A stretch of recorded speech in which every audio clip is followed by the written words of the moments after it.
So good to see you all. I've got my tanka up there, and we're going to begin with some prayers, which, without prompting, Shanka put up. Thank you so much. So let's try to set motivation. Sangye churang soki chognam la, changchu badu dagni kepsu chi, dagi chunyen gipe sognam gi, drola penchir sangye drupa shog. I go for refuge until I'm enlightened to the Buddha, the Dharma, and the Supreme Assembly. Through the collections I create through listening to the Dharma, may I become a Buddha in order to benefit migrating beings. Sangye churang soki chognam la, changchu badu dagni kepsu chi, dagi chunyen gipe sognam ki, dola penchir sangye drupa sho. See if you can wrap your mind within the meaning of that. Then offering mandala. By offering this ground anointed with perfume and strewn with flowers, adorned with Mount Meru, the four continents, sun and moon, visualized as a Buddha realm, may all migrators enjoy such a pure realm. O holy and perfect Lama, from the clouds of compassion that form in the skies of your Dharmakaya wisdom, space-like wisdom, please send down a rain of vast and profound Dharma, precisely in accordance with the needs of those to be trained. Idam Guru Rana Mandala Kam Niryatayami. Okay, thank you. So good to see you all. I'm going to revert back to my other camera here. So we're going to begin, as usual, with a little meditation to try to put the motivation into practice. So sit comfortably. And as the Buddha was said to have done in so many of the sutras, place your mindfulness on the breathing in front.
You've been successful getting into that zone of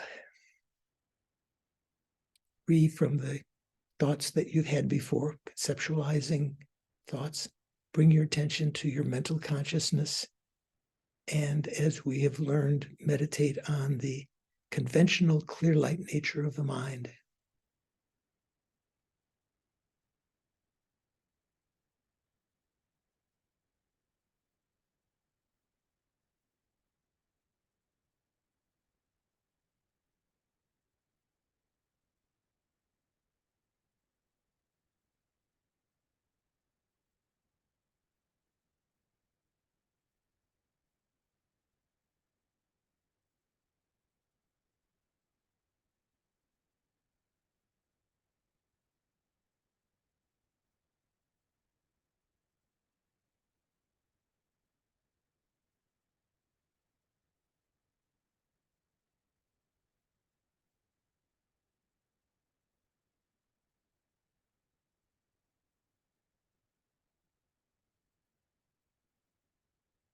Whatever objective content arises, whether you're overcome by the feeling of your body or the appearance to your eye consciousness, perceived by your mental consciousness, all the appearances to your mind as objective are arising within the clear light nature of your mind.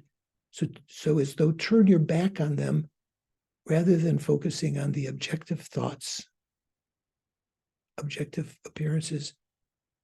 Focus instead on the subjective mind that's perceiving them, its clear light nature.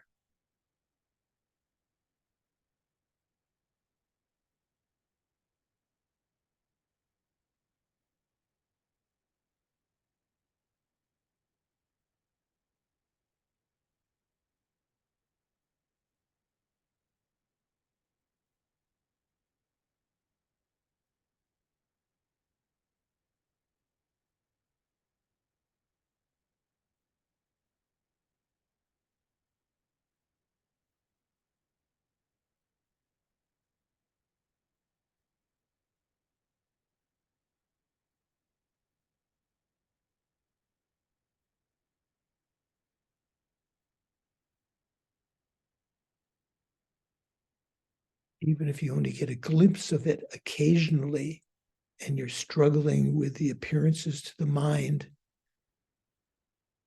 objective appearances, it is definitely worth continuing. Those little glimpses that you do get are what you try to hold on to.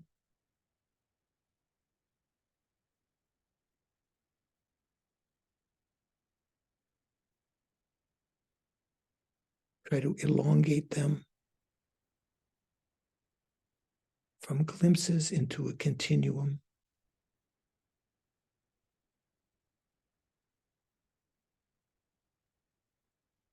This conventional clear light nature of our mind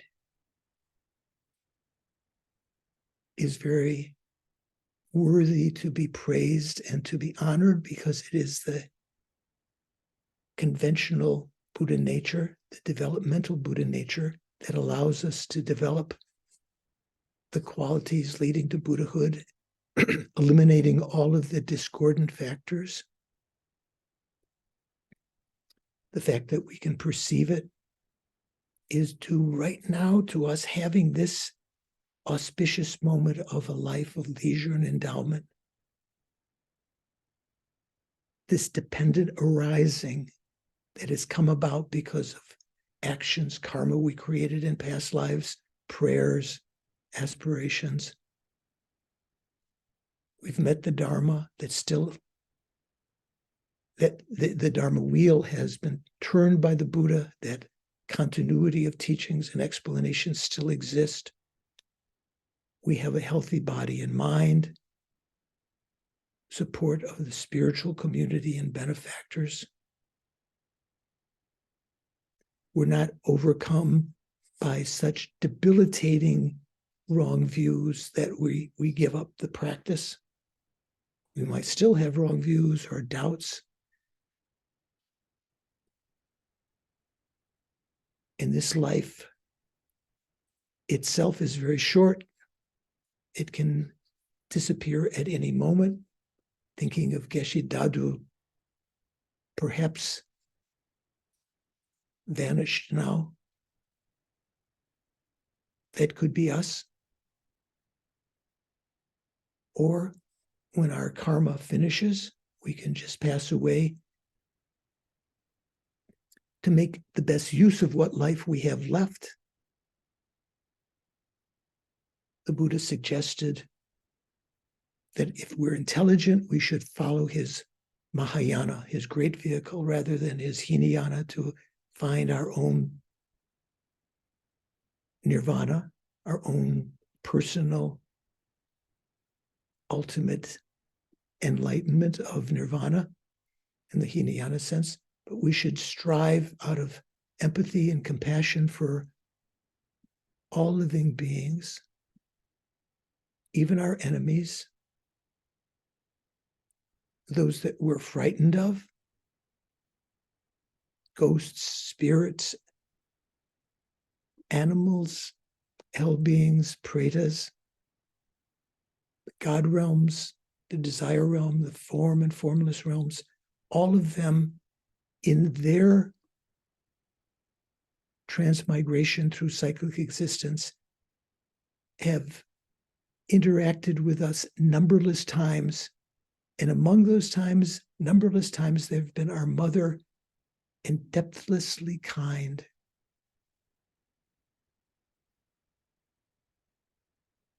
So to work not simply for our own peace, our own Shiva, our own Shanti, our own Nirvana,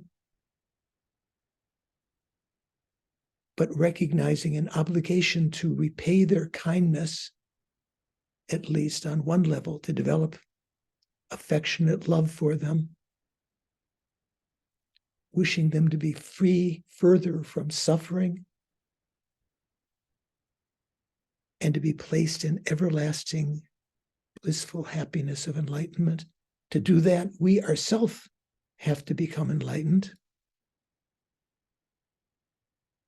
Even a 10th level Bodhisattva doesn't have the skill of a fully enlightened Buddha to spontaneously, effortlessly, and without error lead sentient beings in whatever path they need to ascend from their present state to the state of enlightenment. In order to achieve that state of omniscience, enlightenment, I need to accumulate the two collections of merit and wisdom, which previously in our life we've been oblivious of. We didn't know how to collect them. Nagarjuna's text, Chandrakirti's commentary, Lama Tsongkhapa's explanation about that in Gompa Rapsal explain how to accumulate the collections of merit and wisdom. So think, I'm going to participate in today's class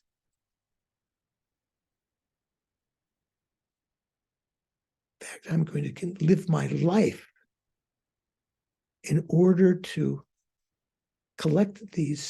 accumulate these two collections, particularly by listening to the teachings today, hearing, contemplating, and meditating, developing the three successively more subtle kinds of wisdom for the benefit of sentient beings, in order to become a Buddha for the sake of sentient beings.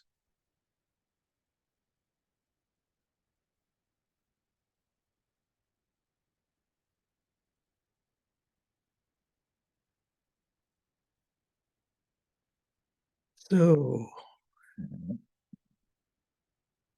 thinking I'm just a beginner and I shouldn't have any pretensions that what I'm doing is some incredibly profound thing. I'm just trying to accumulate, when we talk about the path of accumulation, accumulating the requisites or the like the army going out to fight the enemy. In this case, the enemy is the delusions and the obstructions to omniscience.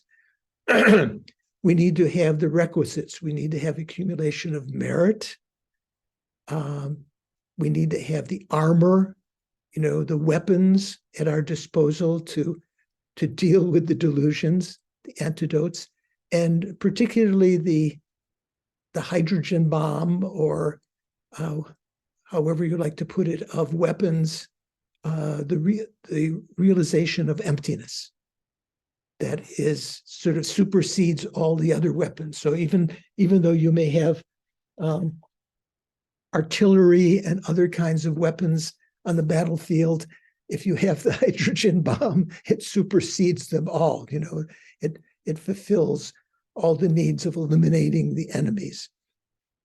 Maybe not a very good Buddhist example, but certainly the example of going to war and accumulating what we say the armor on the path of accumulation is teachings of the Buddha. So how are we doing? Anyone have any questions from previous classes?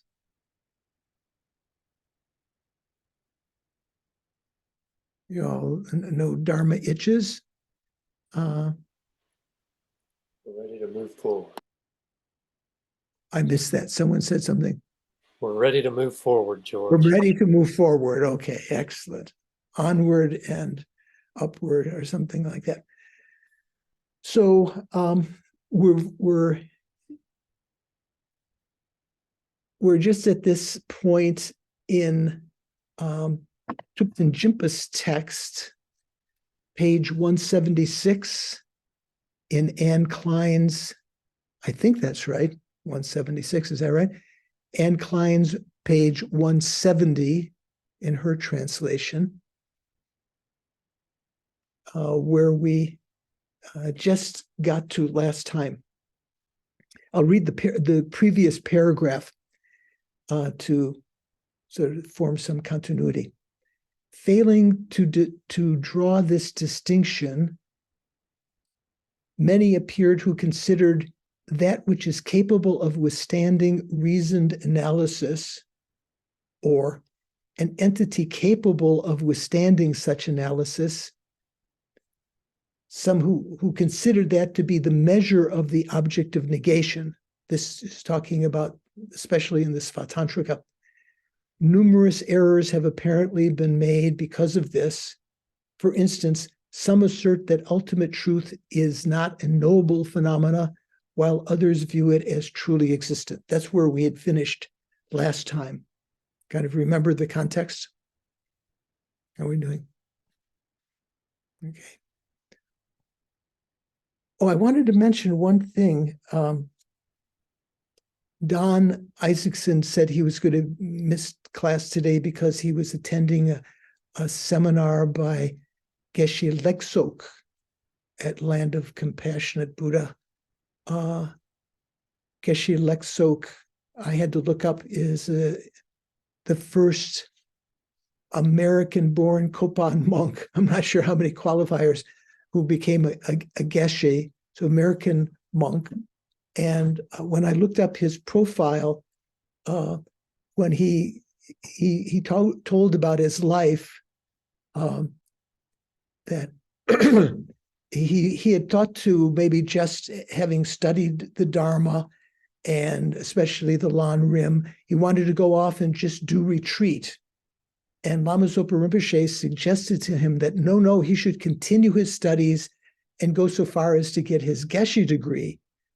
And he said in this little profile of himself, he said that he thought about it and he realized if he wanted to be like those lamas that he emulated, Lama Zopa Rinpoche and the Dalai Lama and Lama Lundup, I think he mentioned in particular because he was a Kopan monk. Lama Lundup had been the abbot there.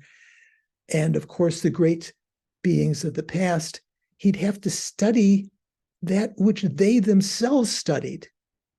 Nagarjuna, Chandrakirti, of course, the sutras, but the explanation of the sutras through Nagarjuna, Chandrakirti, Aryadeva, Buddhapalita, and so forth. And I thought that was really good, kind of inspiration that this American who was thinking, he wanted to be practical. He wanted to do meditation and try to realize these things, but he understood that in order to be able to do that and to end up in the same state as those that he admired and revered, that he would have to study these texts. So that should give yourself some, how do you say, some heart, some inspiration, not to be discouraged about studying these things that might seem otherwise so difficult, because they themselves, these were the very things that our teachers study. Okay. So having put that in context, so this is the paragraph I read last time that we start with today. So it says, in contrast to what? In contrast to failing to draw the distinction. Okay. In contrast, if one appreciates well the above distinction between the two senses of ultimate. Remember when we talked about something which is an ultimately existing, ultimate existence in one sense means something that is existing from its own side without necessarily appearing to a consciousness, without being apprehended by a consciousness, something that has its own mode of existence. We could call it true existence. That's one sense of ultimate. And the other sense of ultimate is the reasoning consciousnesses that establish emptiness. Those are called ultimate consciousnesses. So when it says, in contrast, if one appreciates well the above distinction between the two senses of ultimate, so the ultimate consciousnesses of hearing, contemplation, and wisdom that are analyzing emptiness and getting to that, their object in the end, emptiness, is called ultimate truth.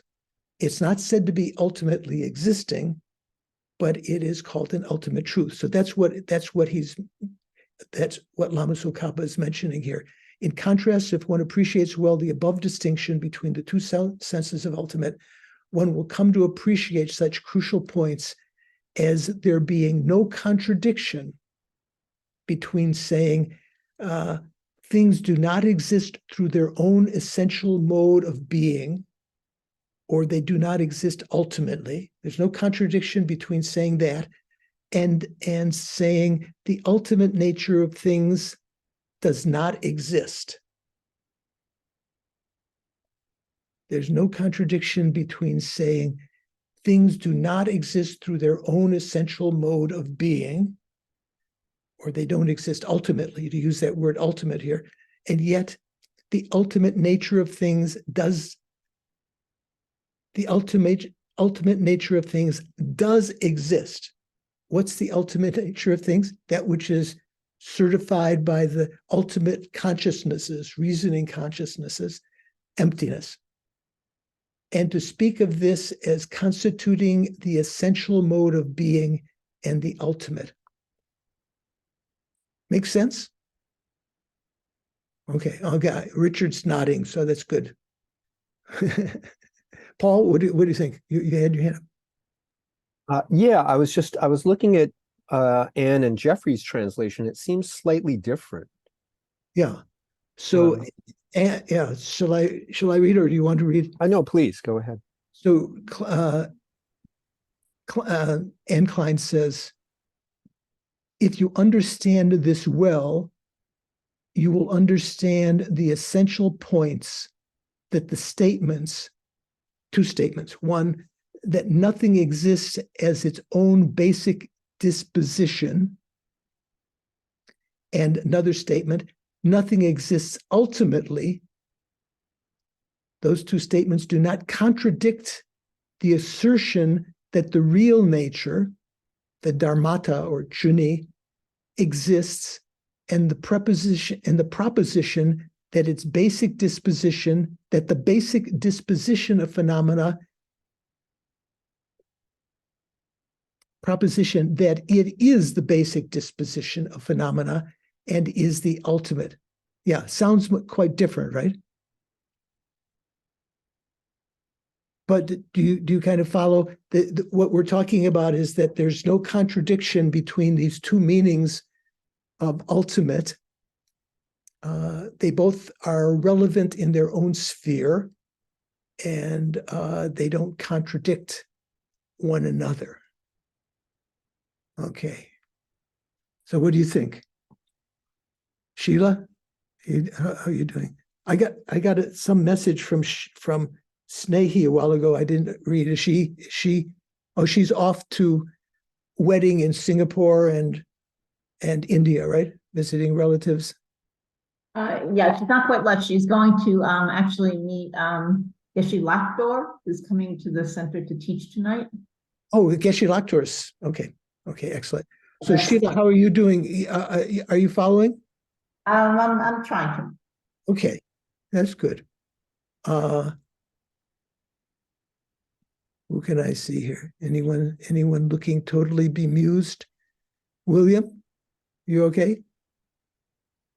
I just this is my chance to say something, and the last time I mentioned the idea of an Atman and of a self, Right. A self. So right. That would be, I think, in this example, the second of the two things. And the first thing, I could do a lecture and speak about the role of Atman in Buddhism, in Hinduism. I could put all kinds of information about the Atman and say, you see all of this information, this is all information about the Atman. And based upon that, you might suppose that it has some sort of existence, or but from the second perspective, the Atman would have no inherent existence at all. The fact that we know the word, the fact that we can speak about it or give a lecture on it, does not necessarily mean that it has inherent existence. To your point about how can it exist inherently at the conventional level, I think it's like that. I think it's like the lecture. Okay. That's just my thought. Thank you, George. Thank you for that clarification. Okay. So this is difficult material. So you'll be thinking about this for many years. In the debating courtyard, these sections are, fraught with many kinds of debates and questions. So don't feel frustrated that everything's not clear. So the next outline is presenting truth and falsity within the context of worldly convention through the analogy of magical illusion. Okay, so with regard to that, we're going to be talking about, well, let me just read the first paragraph here. The analogy of magical illusion, the analogy of a magical, maybe, illusion has been hailed as a way of making one understand how something exists by virtue of being posited by the power of mind, and how something exists without being posited in such a manner. Even that sentence is a little bit problematic. But just to give a little bit of background, I wanted to talk a little bit about the magical illusion as one of the similes that is mentioned in the scriptures. So I'm going to read a little bit from Don Lopez's excellent book, A Study of the Svatantrika, which I'd sort of relegated to the back of my bookshelf for a long time because it was kind of like really dense. And now we're getting into this, which is really dense. And reading this text now, he put a lot of effort in elucidating some of these things that we're talking about. So I'm going to read a couple of sections from that. But first one I'm going to talk about is this, a little bit talking about the similes. So I'm going to start from, if you have that text, from page 96. And I printed it out because to read it from that text with my declining eyesight, I'm getting some new glasses, but is more problematic. So first of all, on page 96, the context is that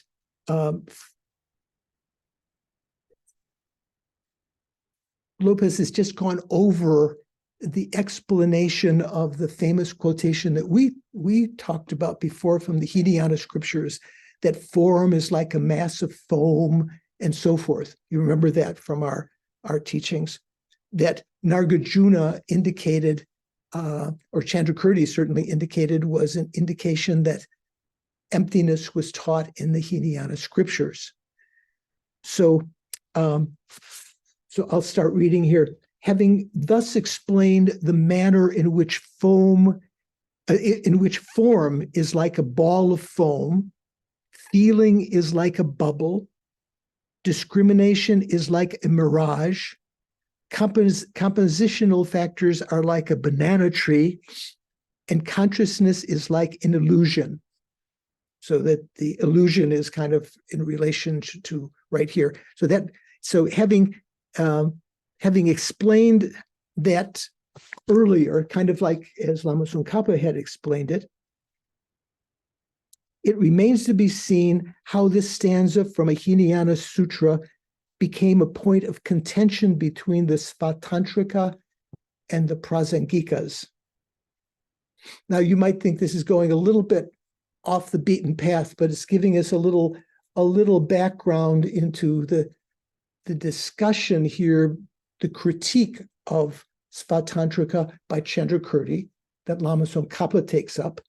So there's several different things that Bhavaviveka, who was propounding the Svatantrika, right, that he found fault with Buddhapalita's interpretation of Nagarjuna.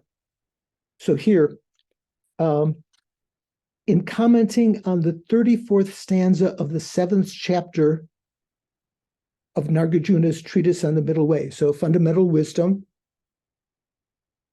7th chapter, 34th stanza, it says, production, abiding, and disintegration are said to be like a dream, an illusion, and a city of the Gandharvas. Okay, have you heard of that before, a city of the Gandharvas? Richard has not, right? Okay. Who's heard of the city of the Gandharvas? Oh, okay. Stephen, what is the city of the Gandharvas? What does that mean? Well, how I understand it, Venerable George, is when the sun shines through the Himalayan peaks, it kind of creates sort of a skyline, and that gets projected on the clouds behind. So it looks like a city. Oh, okay. I hadn't heard but it that doesn't before. really exist. Well, I think I got that from Westerhoff's 12 Examples of Illusions, but I don't know. I don't know if I can trust my memory. I haven't heard that before. Paul, what do you understand the city of Gandharvas to refer to? My impression was always that it referred to the Gandharvas, who are the celestial musicians up in one of the heavens, if I remember correctly. But yeah, I don't know that I've ever really looked into the analogy. I'm sorry. Okay. Are So they the same as the scent eaters? say again. Are they the scent eaters? Gandharvas are, one of their epithets is scent eaters, I think. Yeah, but scent eaters also refers to other beings also. The Pretas are sometimes called scent eaters, so it's not a definitive name for them, but it's one of their epithets. So it's something that seems to be there that is not really there, like a dream, like an illusion, like a city of the Gandharvas. So in commenting on the 34th stanza where Nagarjuna said that, Buddhapalita writes, so this is quoting Buddhapalita, who is the Prasangika founder, right? In this way, the supramundane victor, which means the Buddha, set forth the categories of an illusion, an echo, a reflection, a mirage, a dream, a ball of foam, a water bubble, and a banana tree as examples of the selflessness of conditioned phenomena. This is what Buddhapalita's commentary says. There is nothing whatsoever real or non-mistaken in these. It is said that these are elaborations, these are falsities, mirages, illusions, dreams, and so forth. In this statement, all phenomena are selfless, Buddhapalita says. Selfless means non-entityness, because the term self is a word for entityness. Entityness means kind of like nature, like svabhava, okay? So Buddhapalita's position is that self, in general, when you're talking about the wrong self, that which is to be negated, not the Atman that exists conventionally, like the conventional self, but just the self in general, that it applies to some kind of inherent or true existence, some svabhava, some nature. The Buddha used the examples of deceptive phenomena such as illusions, mirages, and dreams to indicate that phenomena do not exist in the way that they appear. So these famous examples that we find in many, many other cases. There are several others also in addition to this list. All phenomena are selfless in the sense that they lack inherent existence. This is Buddhapalita, and do not exist by way of their own entity. When the Buddha said in Hinayana Sutras that form is like a ball of foam, feeling is like a water bubble, discrimination is like a mirage, compositional factors are like a banana tree, and consciousness is like an illusion, he was indicating that all conditioned phenomena are selfless, empty of inherent existence. This is Buddhapalita's position. Okay? In commenting on the same verse from Nagarjuna's treatise, chapter 7, verse 34, Bhavaviveka, who is the Svatantrika, disagrees with Buddhapalita's assertion that the selflessness of phenomena is taught in the Hinayana Sutras.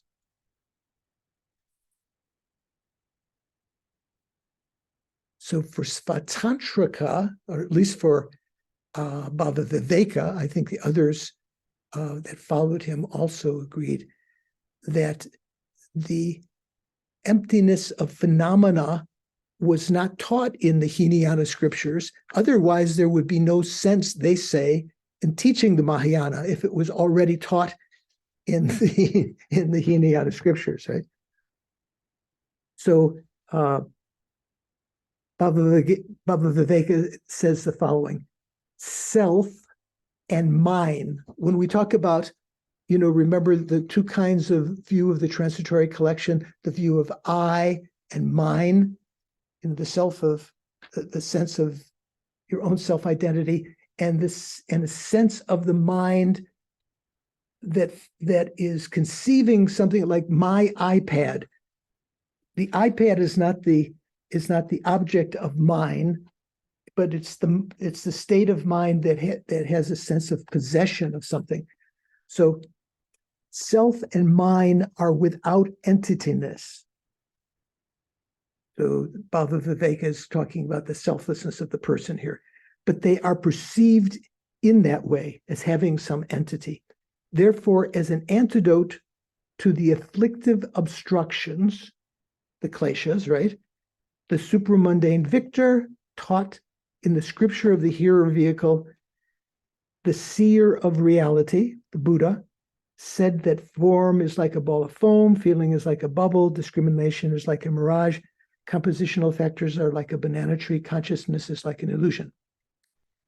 So Bhavaviveka is continuing. in the Mahayana scriptural collection, Mahayana Sutras, conditioned phenomena, impermanent phenomena, right? Products are just without entityness, but they are perceived in that way. They are perceived to have entity, nature, true existence, and are wrongly taught that way by others. Therefore, as an antidote to the afflictive obstructions,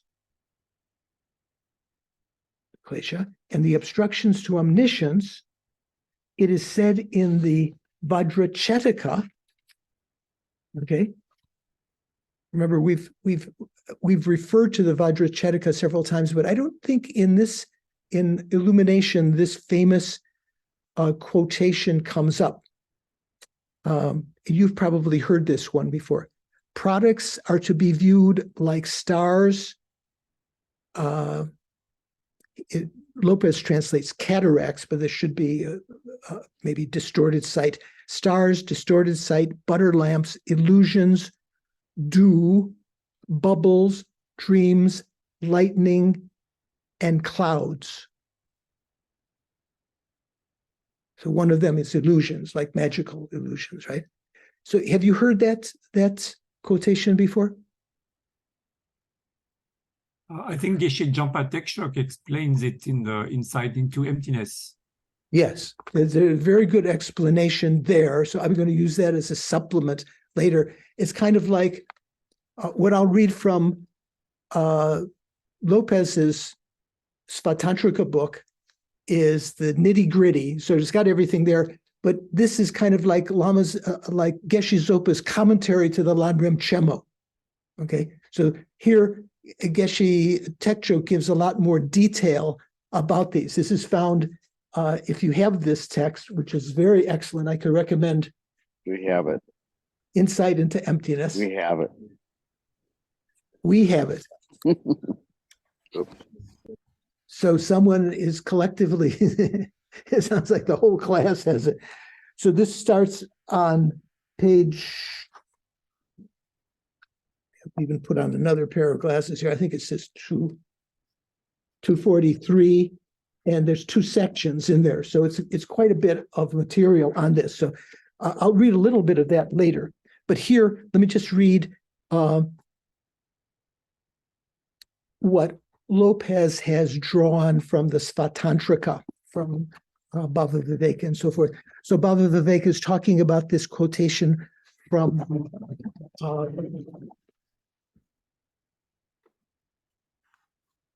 here we go, from the Vajracetaka. Does anyone know the Tibetan? Paul, do you know the Tibetan?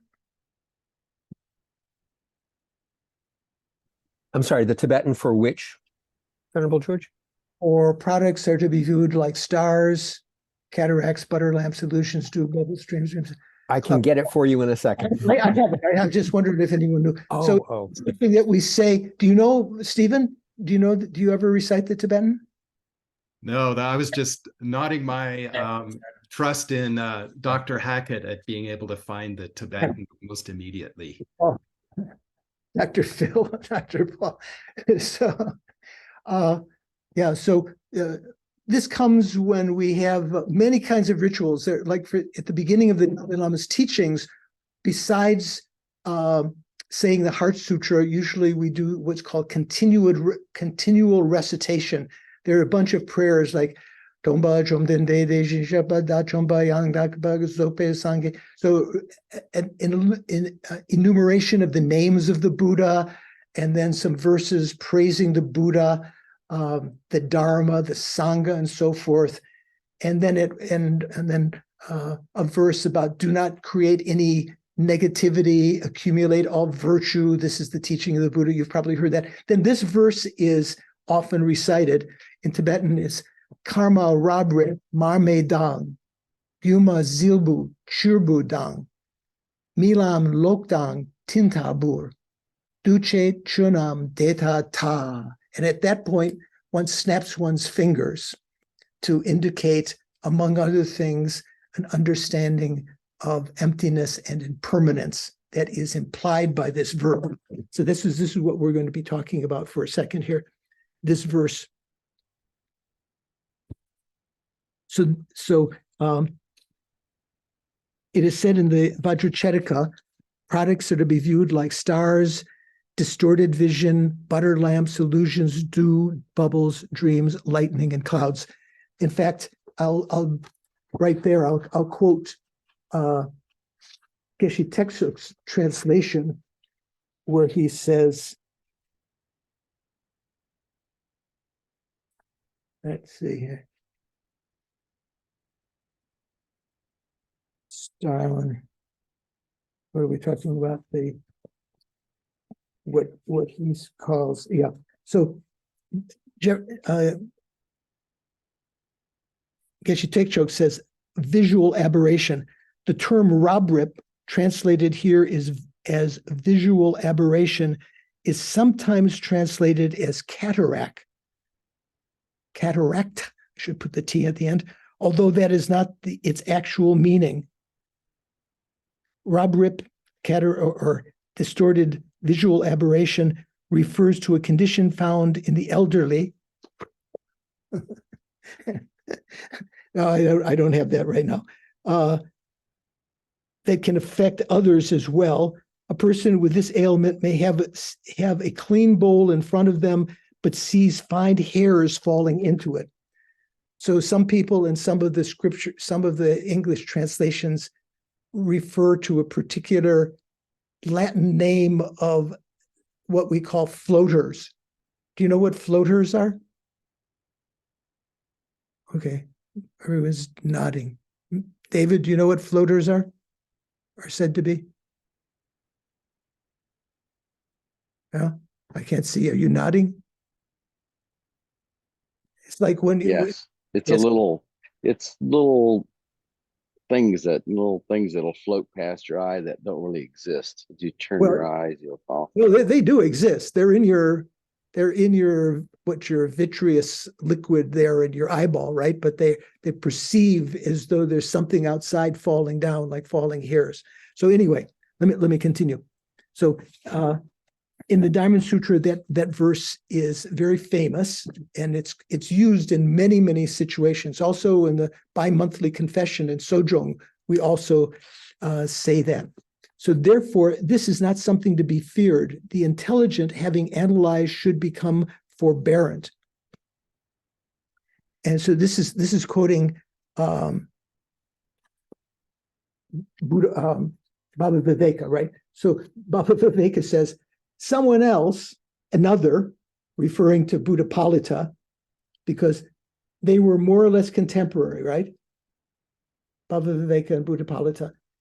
Buddhapalita wrote his commentary, which is to Nagarjuna's Fundamental Wisdom, which is called Buddhapalita, does have some other names. And Baba Viveka is writing critique of that understanding of Buddhapalita. He says, someone else named Buddhapalita, he doesn't say Buddhapalita, says, the supermundane victor set forth the categories of illusion, echo, reflection, mirage, dream, ball of foam, water bubble, and banana tree as examples of the selflessness of conditioned phenomena.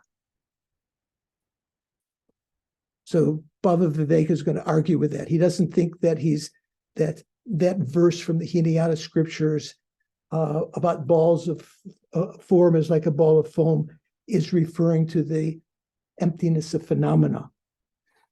He's still quoting Buddhapalita. There is nothing whatsoever real or non-mistaken in this. It is said that these are elaborations.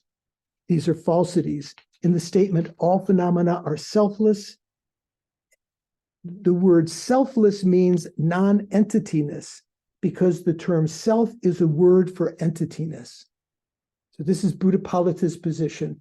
When we talk about the self of persons, the self of phenomena, we're talking about the same thing. So Baba Viveka continues, regarding that, one who is not another, so someone else means Buddhapalita. This is Buddhapalita. So Baba Viveka is talking sort of logicians, kind of critical talk, doesn't want to call the person's name. Someone who's different than the other, meaning me, Baba Viveka, regarding that, one who is not another, i.e. myself, Bhava Viveka, says that here, since the appearance as a self is a mistaken reality, and since the term self is a word for self of persons and does not mean entityness, and since a self that is separate, that is a separate entity, does not exist in those aggregates, and they themselves are not a self, just as they are not Ishvara, that scripture, because of referring to the selflessness of persons, which is to be specifically realized in the hearer vehicle, Bhava Viveka says, that cannot indicate that phenomena are selfless. So this is one of the big, and there's several points of diversion between the Svatantrika and the Prasangika, say between Bhava Viveka and Buddhapalita. He's saying that this famous verse that we studied earlier as indicating the emptiness of phenomena from the Hinayana scriptures, Bhava Viveka is saying, no, it doesn't. That's just talking about the selflessness of persons. That is to be realized in the hearer vehicle.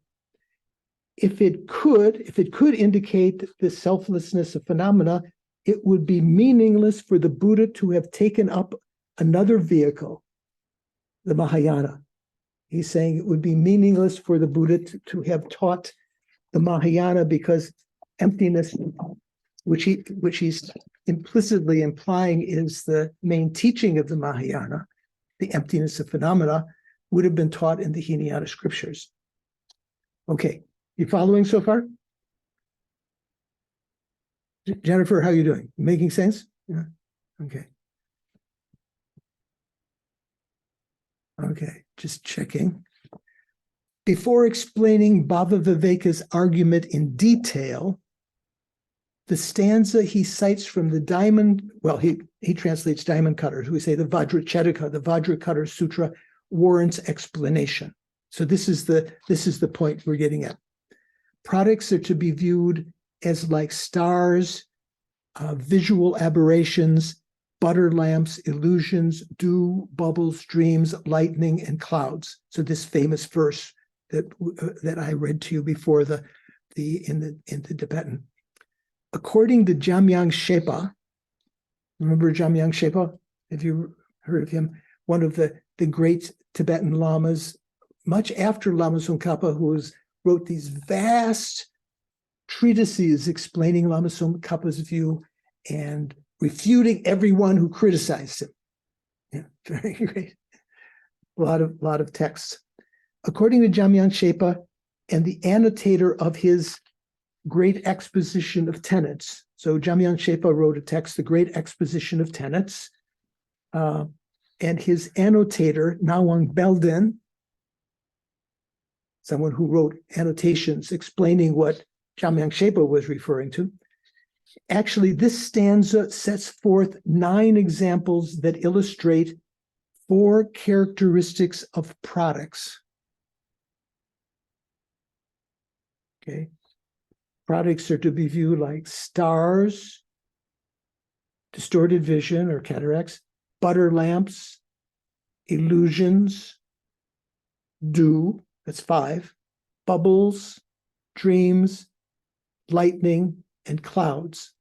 So there are 9 examples here that illustrate 4 characteristics of impermanent phenomena of products. The characteristic of nature.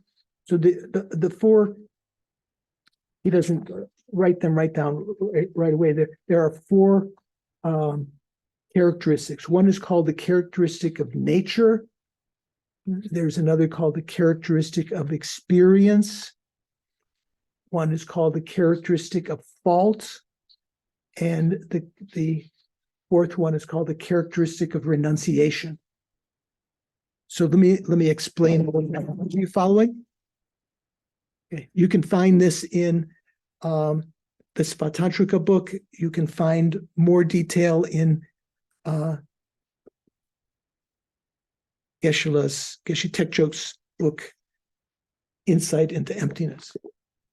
Worth having on your bookshelf. So first of all, the characteristic of nature. What does this mean? The nature of products, primitive phenomena, is like stars. Before I get into Venerable George, yeah. is it just me, or are everybody hearing garbled? Yes. Something's happening with your microphone, maybe as you're looking down. I don't know. Is it possibly under your robes, Venerable George, your microphone or something? My microphone's on the computer here. Hmm. Can you hear me okay now? Yeah, we Yeah. hear you fine now, but sometimes it's garbled. If I look like this, it's garbled? No, not now. Okay. I'll try to be aware of that. You know, give me a warning if it becomes garbled again. I hope you didn't miss too much. KT, do you have a question before I start? Just a quick note on these metaphors and relating to Geshe Dado is, if you look on Dre Pung's live stream Tuesday night talks, he gave 2 talks on the metaphors around 2021 that are really wonderful to listen to, what we're talking about right now. And you could find those on the Dre Pung live stream. I think you could just look for some keywords or sort of cycle back through the list, you'll find them. I think he named it something like explaining the metaphors or something. I'll take a look too. I've got to go research it and share it. So was he particularly talking about this stanza from the Vajracharaka? Yes, the Vajracharaka metaphors, and he's divided them into, I think, when I go back and listen to what you're about to talk about, he categorized them into the nature and Okay, excellent. Yeah. That's good to know. So this is all information that is kind of things that you should know about as we continue our education here. So the characteristic of nature. So he says the nature of products is like stars. How is that? So in that verse it says products are to be viewed like stars, distorted vision, and so forth. So the first one is stars. Products' nature of being a composite of appearance and emptiness is illustrated by stars, right? So during the day, are the stars visible? Generally not. Maybe during an eclipse of the sun, when the sky gets dark, you can see the stars, but generally they're not visible. So stars are here kind of like indicative of inherent nature. In meditative equipoise on emptiness, inherent nature, products and so forth do not appear to the consciousness. Only emptiness appears, right? Whereas at night, which is analogy here, like in the state of samvriti, of concealing mind, darkness, ignorance, the stars are visible, so that when you're out of meditative equipoise, products and phenomena appear. So let me read how he puts it here. Products' nature of being a composite of appearance and emptiness is illustrated by stars. All phenomena are that composite. Every phenomena, it has a conventional existence, and every phenomena has an ultimate existence, right? All phenomena have 2 natures. Their emptiness of true existence is their final ultimate mode of being that appears to a non-conceptual exalted wisdom. So that means meditative equipoise on emptiness, directly realizing it, non-conceptual. This ultimate mode of being, which is the mere elimination of true existence, the mere absence of true existence, is illustrated by the fact that during the day, only the clear sky appears and stars are not visible. Well, here, there's no clear sky. It's cloudy here, but you can imagine. So, in a clear sky in the summer, you just have this clear, vast vacuity with no stars appearing. The ultimate mode of being, which is the mere elimination or absence of true existence, is illustrated by the fact that during the day, only the clear sky appears and stars are not visible. In the same way, the exalted wisdom consciousness, gnosis of meditative equipoise, sees only the emptiness, which is the negative of true existence, the refutation of true existence, and does not see any conventional elaborations whatsoever. Making sense so far? Okay. Richard, are you're in contemplation? This is your contemplation mudra, I think, right? Okay. The other nature of products is their conventional mode of being that appears to a conventional conceptual consciousness. This conventional mode of being is posited through appearing to a non-effective awareness. Just as when the night is covered by darkness, the constellations of stars, variety of stars, appear clearly, just so, the varieties of conventional phenomena appear to a conventional thought consciousness. Kind of like the analogy being here that the darkness is kind of like the samvriti consciousness, the ignorant consciousness. We talk about the darkness of ignorance and so forth. For those with the obstructive covering of ignorance, puts in parentheses, like darkness, various mistaken appearances, like stars, are perceived. Nevertheless, not all appearances to conventional thought consciousnesses are mistaken in the Svatantrika system. Products appear correctly. For Svatantrika, products, they say that products do not appear to be, to the sense consciousnesses, as being truly existent, right? That's something that's superimposed by the mental consciousness, Svatantrika point of view. For Svatantrika, products appear correctly to a factually concordant consciousness. Let's say, factually concordant eye consciousness. That means one that's not, you don't have your finger in your eye, you're not overcome by jaundice or other kinds of you don't have a cataract in the mind, in the eye. Products appear correctly to a factually concordant consciousnesses, conventional valid cognizers. So the eye consciousness, ear consciousness are conventional valid cognizers, even though what they are perceiving is through the lens of samvriti, through this concealing mind. They're still within the realm of conventionalities. They are considered to be valid cognizers. The appearance of objects is truly established from their own side without being posited through appearing to a non-defective awareness exists only for mistaken minds. And I think he should have put here only for mistaken mental consciousness. It doesn't appear to the sense consciousnesses. Phenomena do not exist in that way and appear so only through the force of predispositions for ignorance.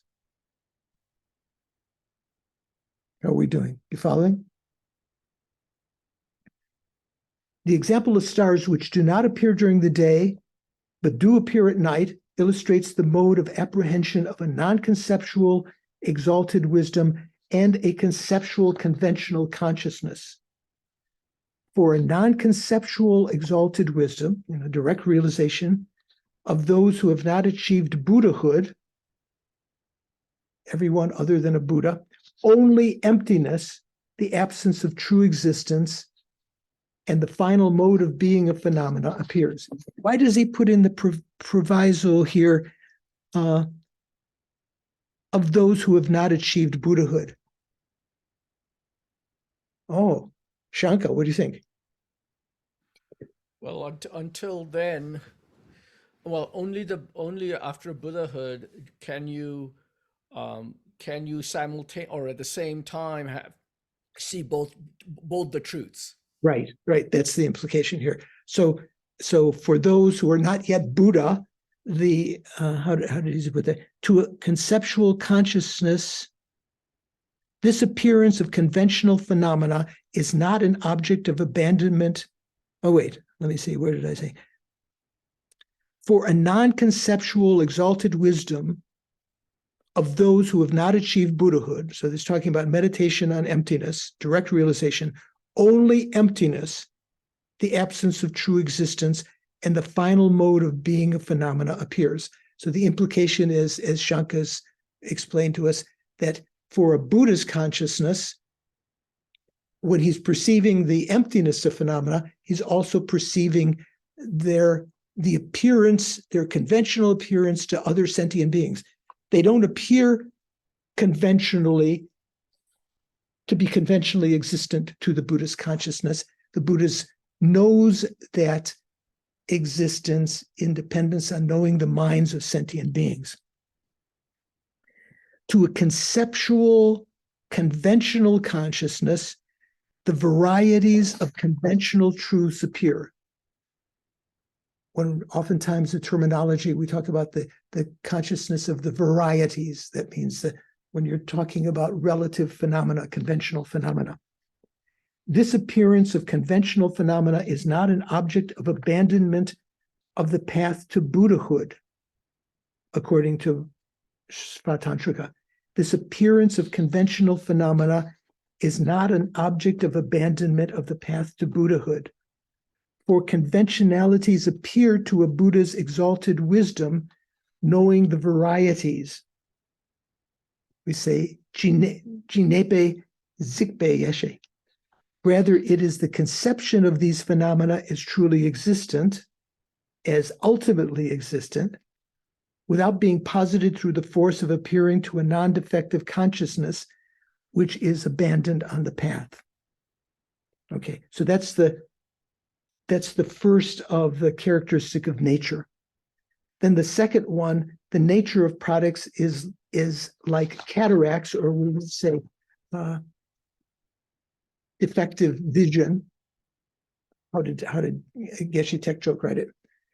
Due to ignorance, products appear to be truly established, but in fact are empty of being established in the way that they appear. This nature of emptiness is exemplified by cataracts, as Lopez translates Rabrip, but as Geshe Tekchok mentions, that's not the meaning in this context. Generally, this term Rabrip, and I can't remember the Sanskrit. Paul, do you remember the Sanskrit of Rabrip off the top of your head?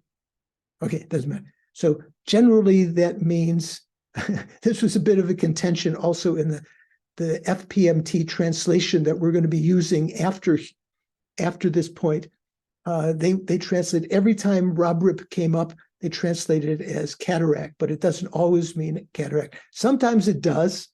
Sometimes it means this visual distortion of the mind, of the mental of the eye consciousness. If a phenomena were ultimately established, if it were truly existent, then the phenomena itself would have to be its own final mode of being, its own essence. If it was truly existent, the very phenomena itself, let's say a vase, would have to be its own final mode of existence, because it's appearing the way that it exists, if it were to be truly existent, if it's ultimately established. If this were the case, if phenomena were truly existent, then a reasoning consciousness searching for the mode of being of that phenomena would have to find the phenomena itself at the conclusion of its analysis. Making sense? Reasoning consciousness here is talking about the reasoning consciousness analyzing the ultimate. So if something was ultimately existing, which nothing does ultimately exist, if something were ultimately existing, the reasoning consciousness analyzing the ultimate, which is what we usually refer to, analyzing to try to establish emptiness, it would actually have to establish, it would have to prove that that thing actually exists. However, a consciousness which analyzes with reasonings, such as the lack of being one or many kinds of reasonings, right? We talked about that before, or one where the aggregates are different than the aggregates and so forth. A consciousness which analyzes with reasonings such as this finds that the phenomena under investigation is not ultimately one or different, not ultimately one or ultimately many. Therefore, it is not ultimately established. It is not ultimately existent. It is not truly existent, right? The reasoning consciousness finds that the mode of being of the phenomenon, rather than being the phenomenon itself, is its very lack of ultimate establishment, of ultimate existence. Its emptiness of being established in the way that it appears.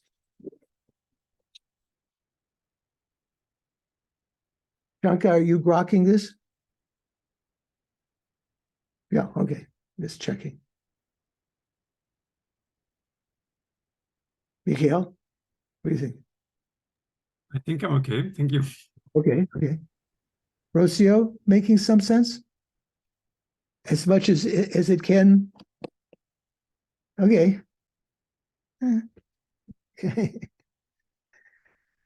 So if something were ultimately existing, the way that it appears would be the way that it actually exists.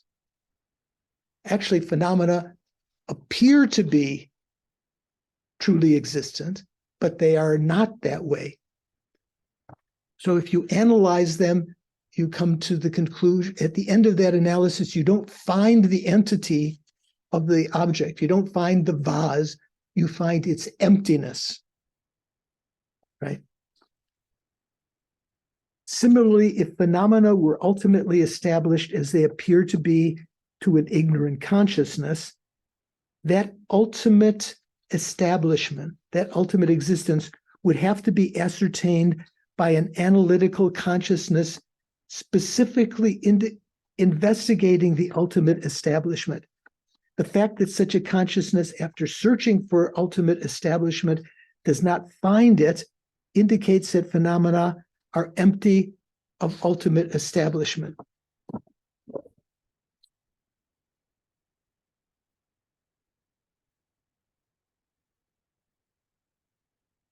So this is supposedly explaining how phenomena are like cataracts or like distorted vision.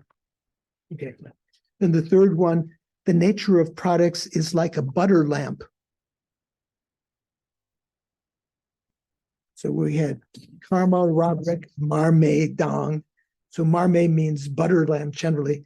Mar means butter. May actually means flame. So like maybe the flame of a butter lamp. In fact, I think in Geshe Tekcho's commentary, he mentions flame of a butter lamp. Although phenomena do not ultimately exist, they do exist conventionally, and it is necessary to posit the factors of the category of appearance, which means conventional truths. This is illustrated by a butter lamp. Although the flame of a butter lamp does not naturally abide in the lamp,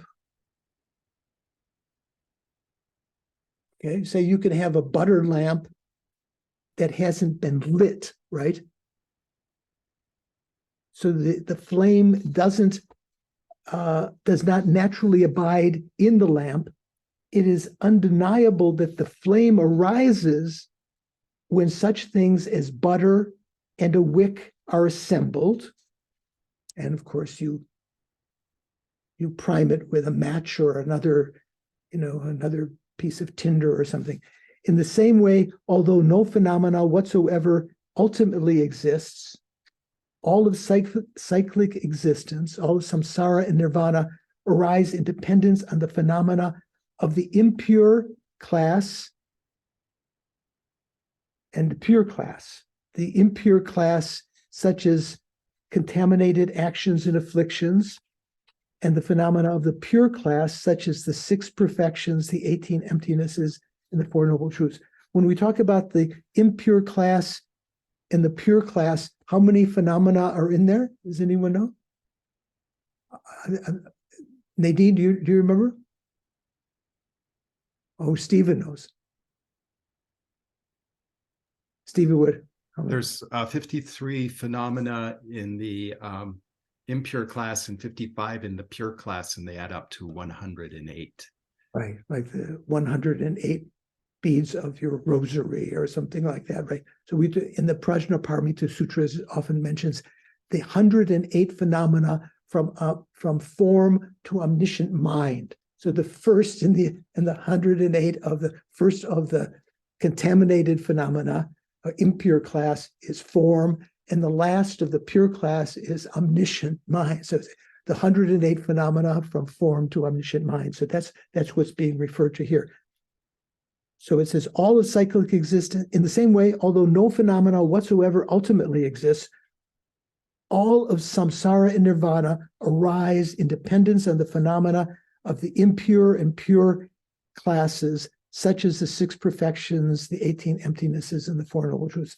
In this way, the nature of products is illustrated by the examples of stars, distorted vision or cataracts, and a butter lamp. The nature of emptiness is exemplified by cataracts or distorted vision, the nature of appearance by a butter lamp, and the nature of the combination of emptiness and appearance is illustrated by stars. So that just gives you a taste. You can read further. I just wanted to read a couple of those to you. And you can read further. If you're interested, I can post the written excerpts from Don Lopez's book. Doris is saying, yes, okay. So I'll post that so you can read those again and read the other ones of these 9 examples. So this is just a little bit of primer about this topic of magical illusions. Okay, so the topic of magical illusion comes up in various places. In the famous verse from the Hinayana scriptures was talking about form is like a mass of foam, that something is like magical illusion. Here, the verse from the Vajracetaka, these 9 similes, and here, a little bit different. So here, getting back to our text, presenting truth and falsity within the context of worldly convention through the analogy of magical illusion. Okay.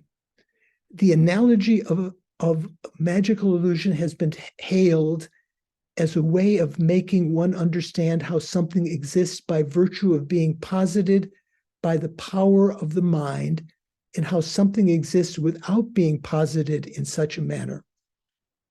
Okay. So when the magician or a magician conjures a horse or elephant from pebbles and sticks and so on, 3 types of people may be present. Okay, so what is this talking about? In India, when we talk about magicians in the past, we're not talking about the present magicians or Las Vegas magicians, with different kinds of optical illusions. These were kinds of illusions that were caused by a very skillful practitioner who would be able to take some object, such as a little stick or a pebble, could be either, or something else.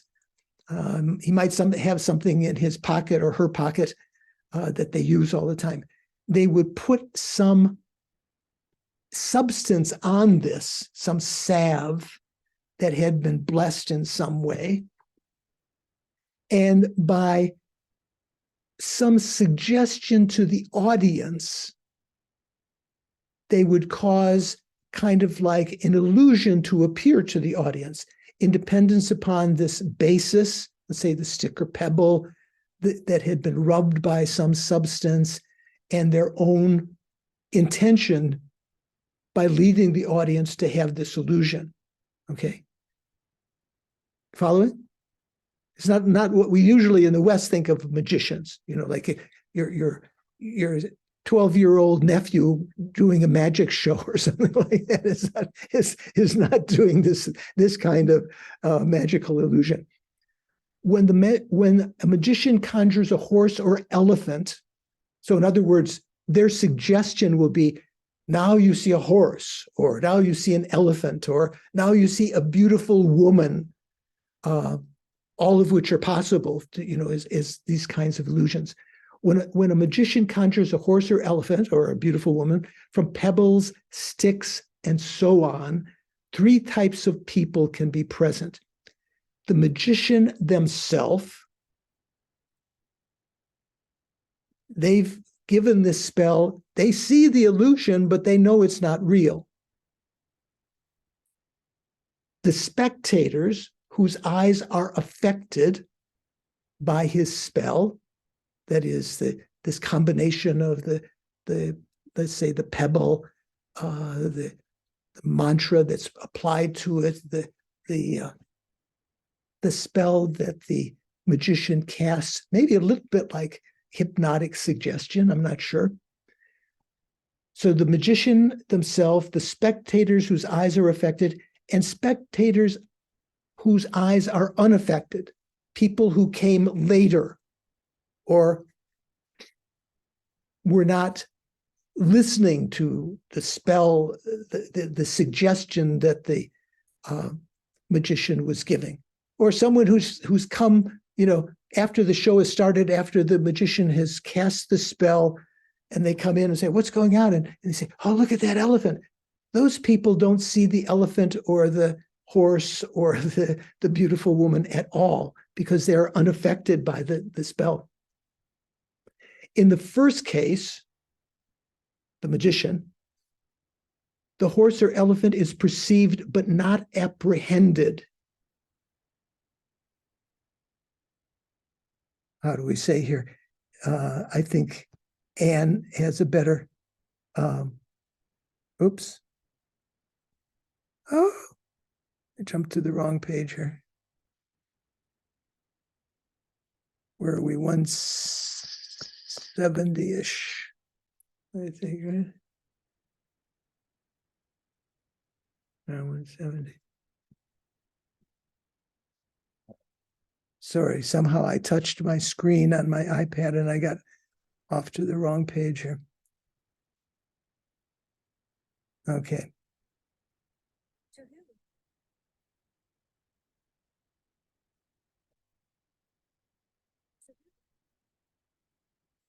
Siri is asking me something here.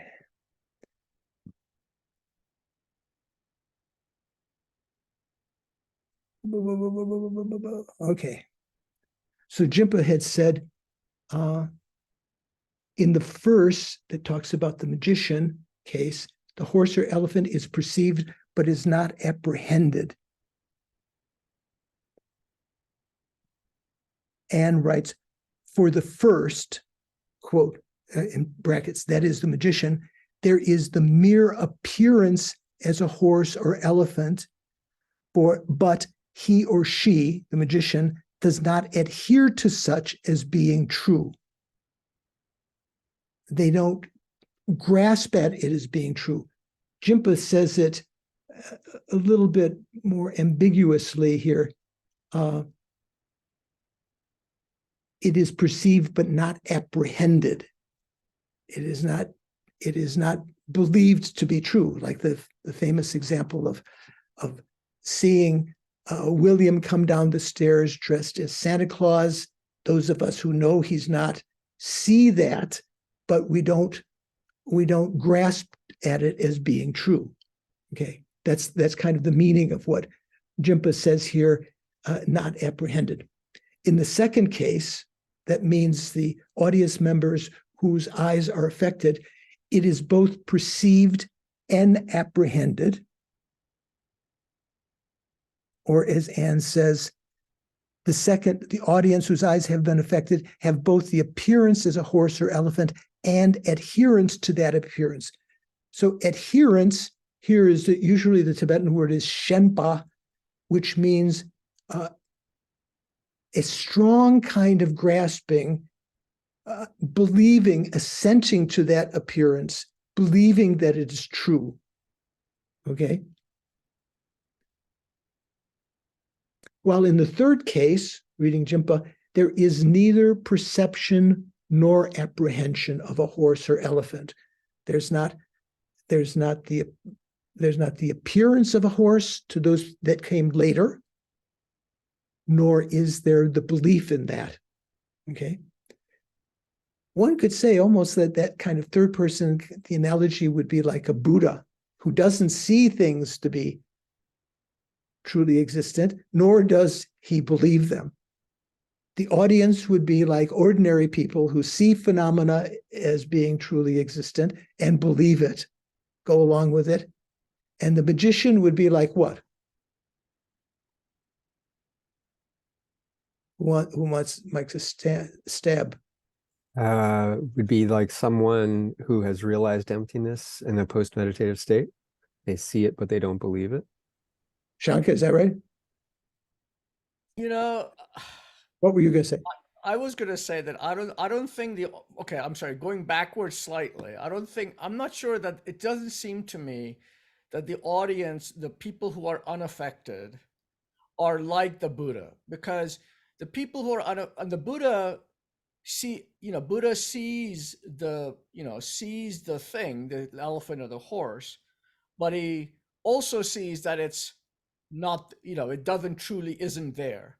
But No, the Buddha doesn't see the horse or elephant. The Buddha doesn't the Buddha sees it through the other people. So that's like the magician. Yeah. Right? No. That's like the person who comes later, because they are.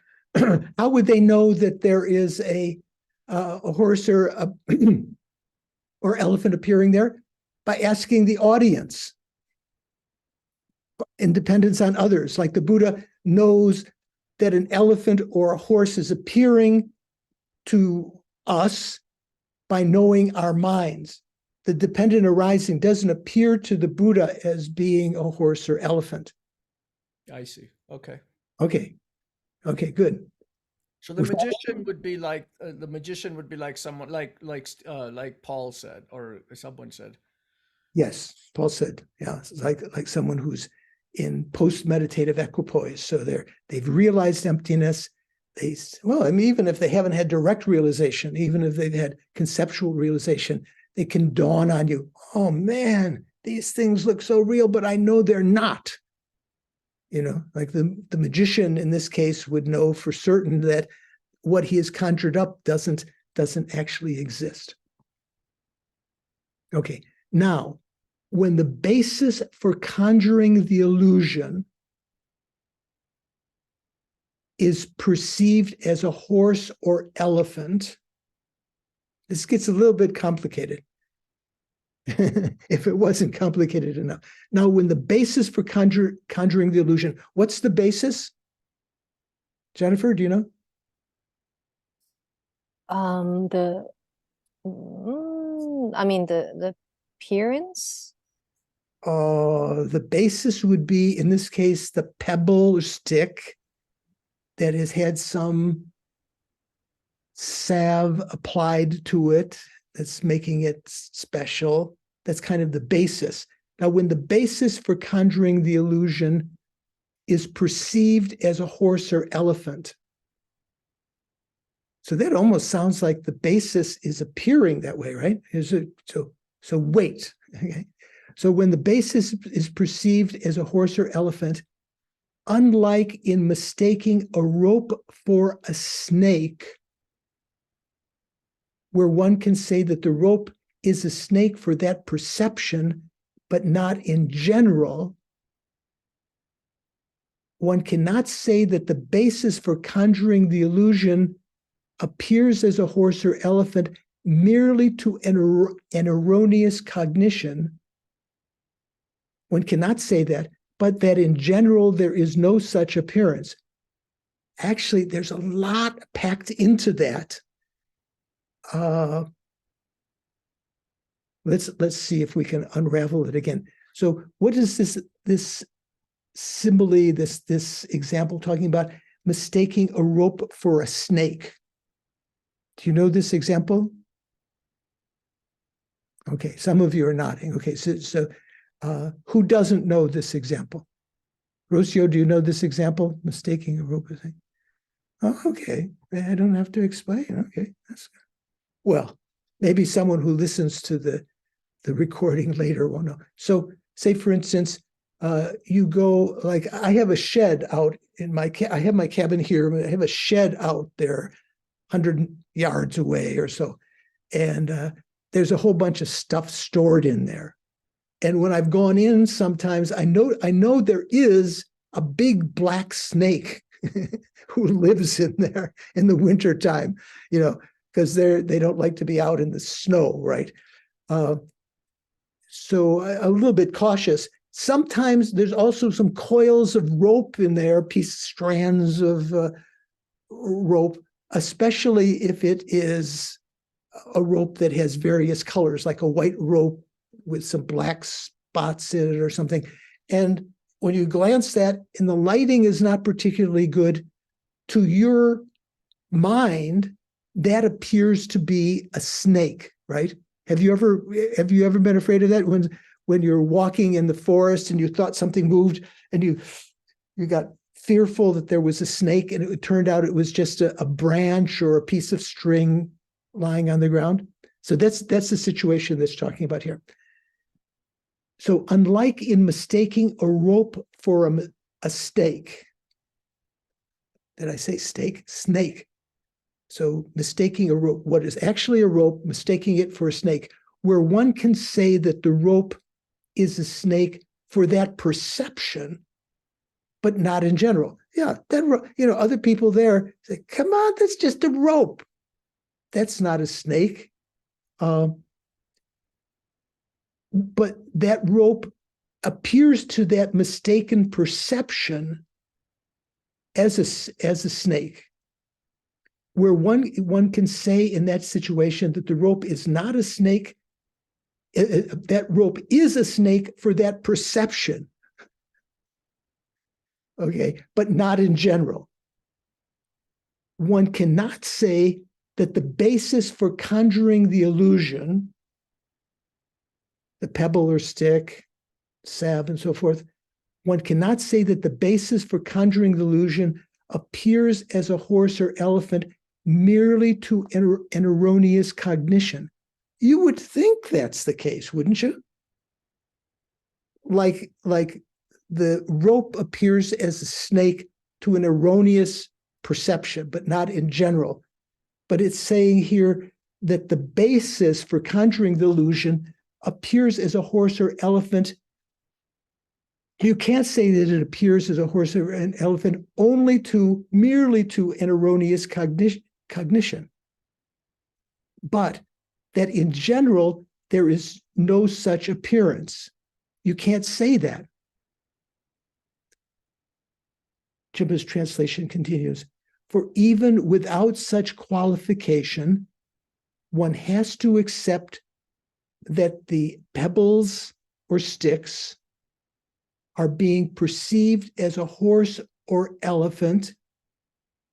Were this not so, then no perceptual error in relation to appearance would be possible.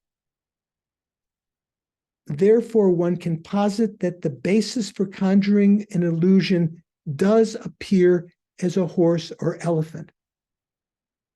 Whoa, what do you think? If you weren't confused before, does this sound easy? KT, what do you think? You're like a cinemascope here. I see you're very small on the screen because your camera is far from you. Sitting back. Yeah. I'm trying to wrap my mind around the words still with the magician conjuring the horse or the elephant, and when the basis of the pebbles and the sticks, and the appearance. It's not fully clear to me yet. Yeah, okay. So let's see. Let me read how Anne translates this. When, for example, a rope is mistaken for a snake, it is said that the rope is a snake in the perspective of that consciousness. But in general, it is not a snake. That makes sense, right? However, it is not suitable to say that similarly, when a basis of conjuring appears as a horse or elephant, the appearance as a horse or elephant is only in the perspective of a mistaken consciousness. You would think that, the consciousness that's affected by the spell. But in general, the basis of conjuring does not appear as a horse or elephant. It's not suitable to say that. Why? She puts in brackets, because it does. It does appear as a horse or elephant. Even though that qualification, the qualification here meaning in general, is not affixed, it must be asserted that the basis of conjuring does appear as a horse or elephant, even though it only appears so for mistaken consciousness. Even though the qualification is not affixed, it must be asserted that the basis of conjuring does appear as a horse or elephant, even though it only appears so for mistaken consciousness, she has in brackets. For if this were not the case, mistake regarding appearances would not occur. How are we doing? Is your mind completely in knots? Maybe that doesn't seem so dramatic to you. I'm unclear on the difference between the two examples, the rope and the conjuring of the elephant. I'm Right. not sure I understand what the difference is. Okay, so in the case of the rope being mistaken for a snake, it's commonly accepted that a snake does not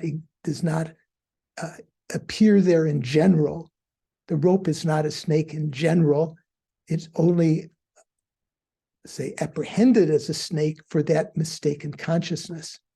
Whereas there's some difference here that's being implied for the case of the magical illusion by this particular kind of magician that depends upon a basis, like the stick or pebble, the spell, a suggestion, and so forth to the audience, who then follow along with that suggestion and see the horse or elephant, or in the beautiful woman. There are many kinds of illusions. Is that it doesn't have to be, sometimes also these kind of magicians would conjure up a lion who's roaring, and the audience would get afraid. Even with an elephant, maybe they'd get afraid.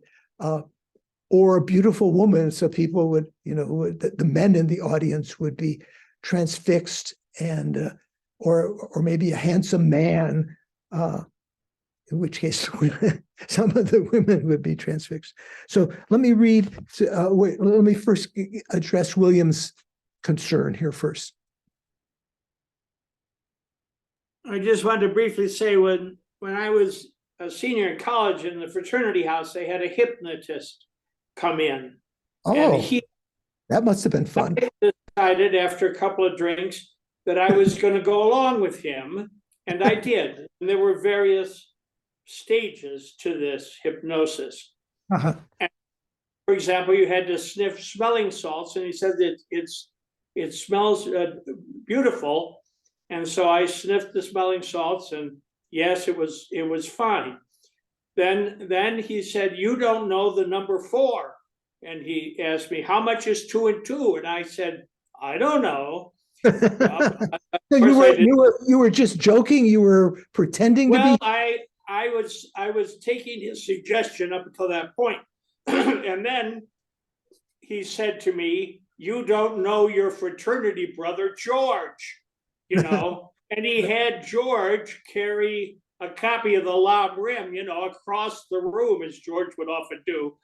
And I was supposed to see the Lam Rim floating in the air because I didn't know who George was. Right. But at that moment, I did know who George was, and I said, "I'm sorry, I can't go along with that one. I see George carrying the Lam Rim like he always does." Old So George. Okay. Up to a certain point, hypnotism can work. And it says mantra, I think, not just some kind of oil. So mantra could be some kind of enchantment. Right. This is the spell. Yes. So there are various steps. There's the let's say the pebble or some kind of implement. There's some salve that's put on it that has been anointed with mantra. So the pebble has been from that side. And then the spell that's cast upon the audience is something different than the mantra. The magician, as I understand it, doesn't say the mantra to the audience. That's something that has been used on the salve and on the basis, the pebble and so forth. But let me continue. In another section in Don Lopez's study of Svatantrika, this is on page 146. Let me read to you. In India, it is said that a magician could take an ordinary object, such as a pebble or twig, rub it with a certain salve. Is that the right way to pronounce that? S-A-L-V-E? Salve. And then cast a mantra, thereby causing the pebble or twig to appear as some other object, such as a horse or elephant. At that time, both the magician and the audience for whom he is performing, at that time, both the magician and the audience for whom he is performing the trick see a horse where the pebble once was. So the magician is also affected by this. He sees the horse, the audience sees the horse. However, the ways in which the magician and the audience perceive the horse are different. The magician sees the horse, but does not believe it to be a real horse, knowing that he has conjured the appearance of a horse from a pebble with the use of the salve and mantra. The audience sees the horse and believes that it is real.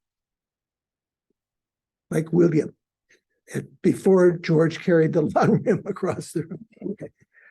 A person who arrives after the show has begun, after the spell has been cast, will only see the pebble because his eyes have not been affected by the mantra cast by a magician. So here, Don is taking, it's unclear how he's using the mantra. I understand it that the mantra is used to empower the stick or the pebble. I'm not sure that the audience actually hears the mantra. I think there's another stage of suggestion, but here it almost sounds like the mantra itself when he says, a person who arrives after the show has begun will only see the pebble because their eyes have not been affected by the mantra cast by the magician.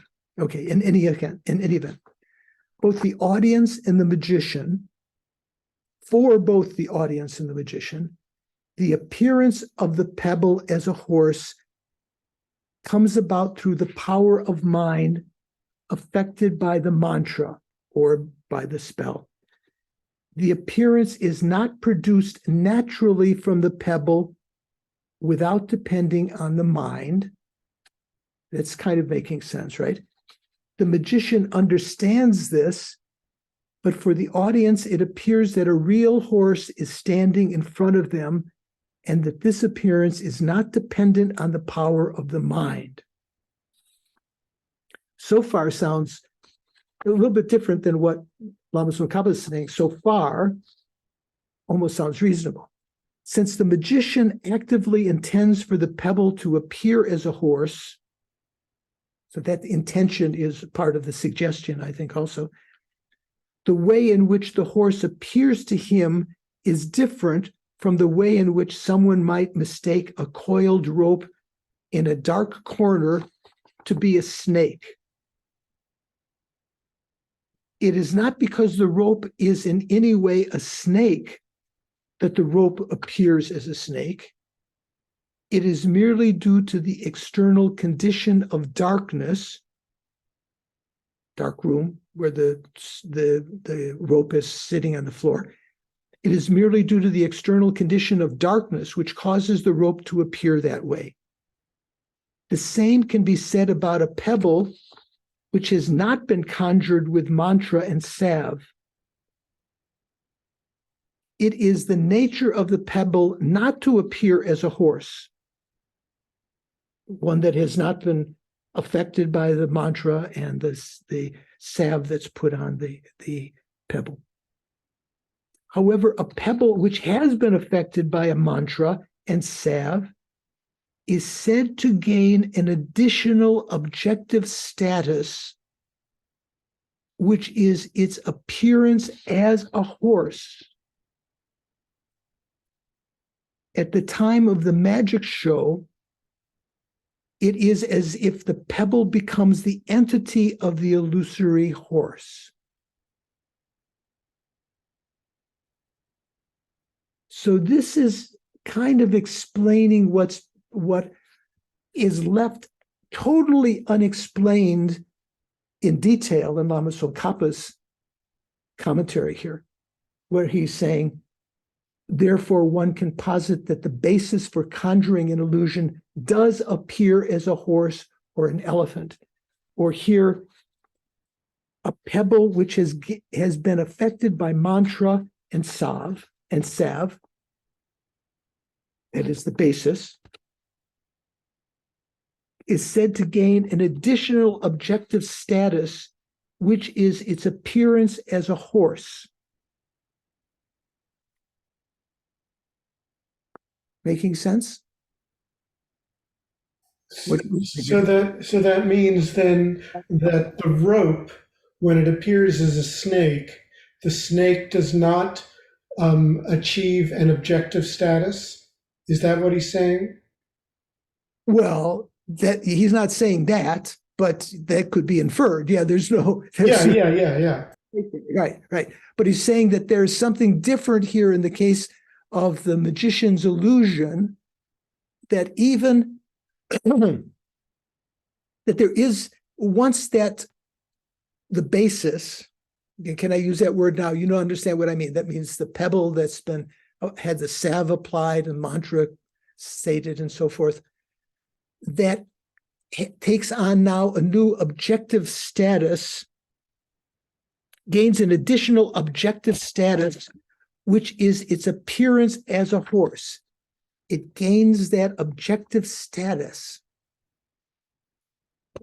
Nadine, what do you think?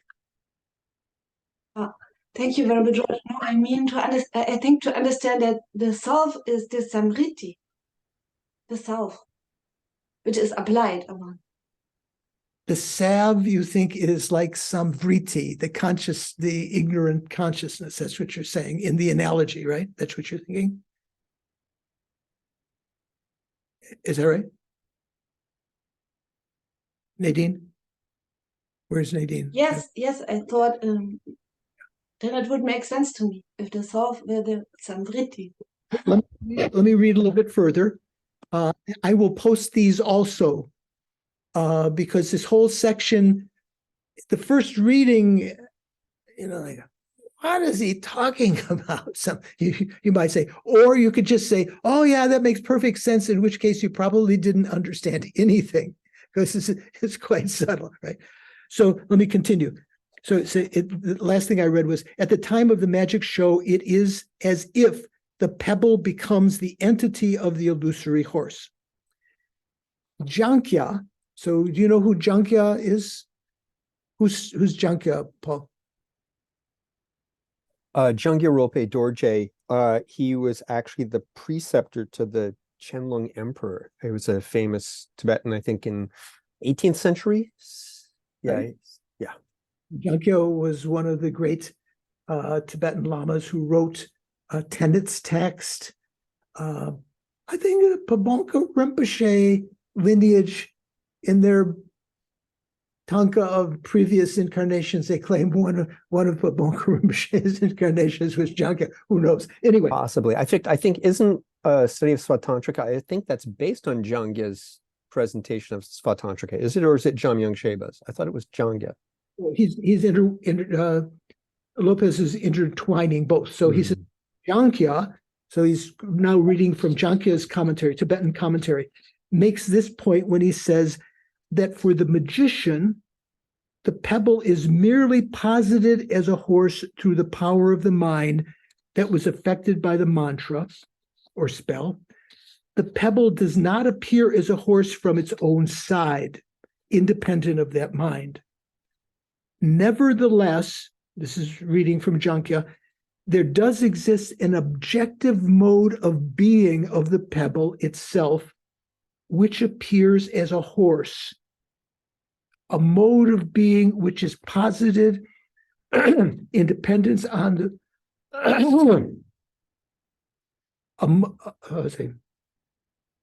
nevertheless, there does exist an objective mode of being of the pebble itself, which appears as a horse, comma, a mode of being which is posited in dependence upon the awareness affected by the mantra.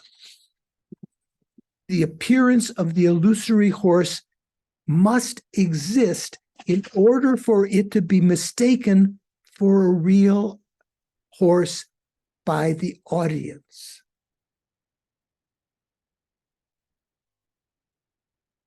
The appearance of the illusory horse, which he's saying has its own mode of subsistence, must exist in order for it to be mistaken for a real horse by the audience.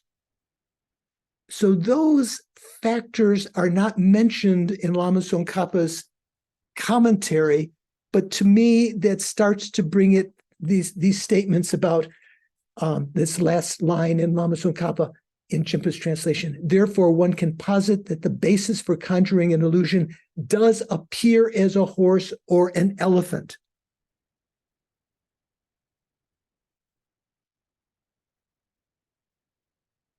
Making sense? Okay, let me just read a little bit on Lopez. For the Svatantrikas, a consciousness innately conceiving true existence conceives of phenomena as existing from the side of their own objective mode of subsistence without being posited through the force of appearing to a non-defective awareness. We've gone over that before, right? For Svatantrika, they're gotcha. They're object to be negated. In the same way, excuse me, I better.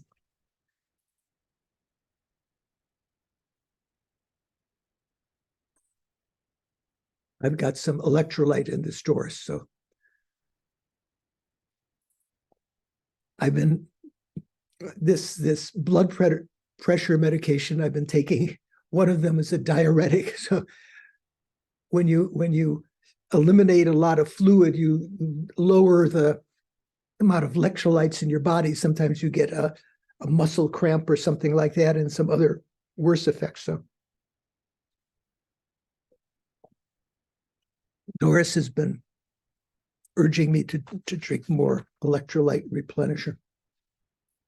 For the Svatantrikas, a consciousness innately conceiving true existence conceives of phenomena as existing from the side of their own objective mode of subsistence without being posited through the force of appearing to a non-defective awareness. Just kind of their meaning of true existence, to that mental consciousness, something that you're conceiving of that's just existing there without it appearing to a non-defective consciousness. In the same way, the audience at the magic show believes that the horse that they see in front of them is a real horse and is not appearing to them through the power of their minds, which have been affected by the magician's spell.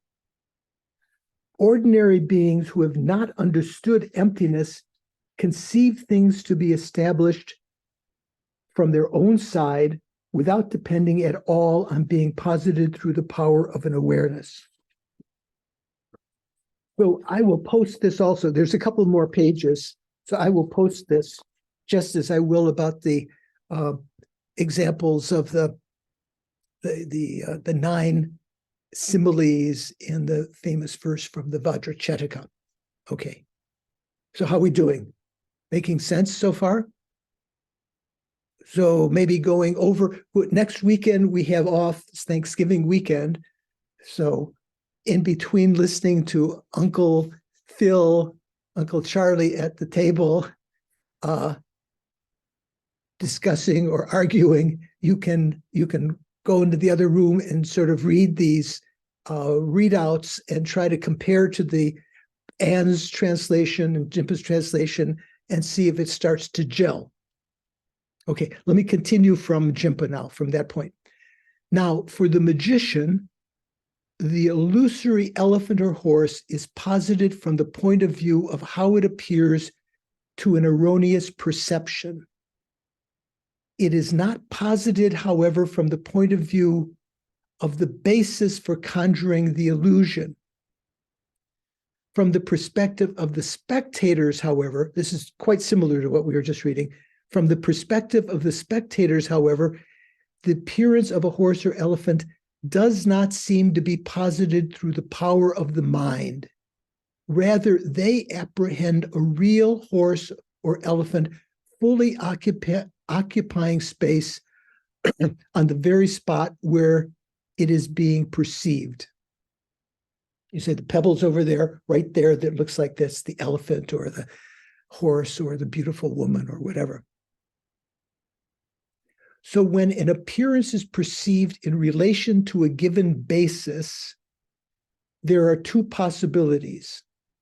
One where what appears constitute its mode of existence as perceived, and another where it does not. Okay. By comprehending this point well, one will be able to avoid the confusion that arises from the thought, from thinking, since objects are established by valid cognitions. So how are objects established by valid cognitions? That means a valid cognition apprehending something verifies it or establishes it, right? Since objects are established by valid cognitions, and since valid cognitions are themselves cognitive states, their establishment of the objects would constitute the objects being posited through the power of cognitions. In that case, true existence would be negated even in the system of the Buddhist essentialists.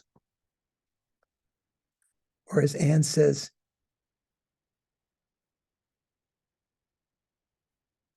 therefore, that the basis of conjuring can be posited as appearing as a horse or elephant is, according to the magician, through the force of appearing that way to a mistaken awareness.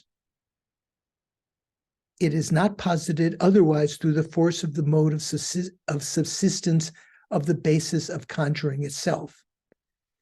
But as for the audience, the appearance as a horse or elephant does not seem to be posited through the force of an internal awareness. Rather, they conceive that there is a fully qualified horse or elephant dwelling on that spot where the appearance is covering that spot. An elephant dwelling on that place where the appearance is covering that spot. In terms of an example, those are how something is conceived to be posited by the force of an awareness and is conceived not to be posited by the force of an awareness. When a basis, that is, an object, appears in a certain way, there are 2 types: those that do and do not correspond with the mode of subsistence as it appears.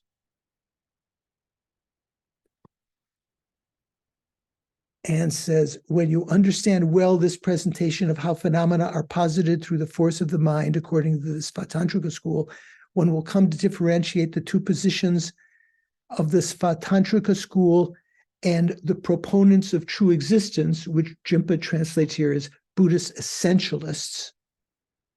What is that in Tibetan, Paul? Do you know the proponents of true existence? I assume it's probably like Yangdak Bar Mawa, something like that.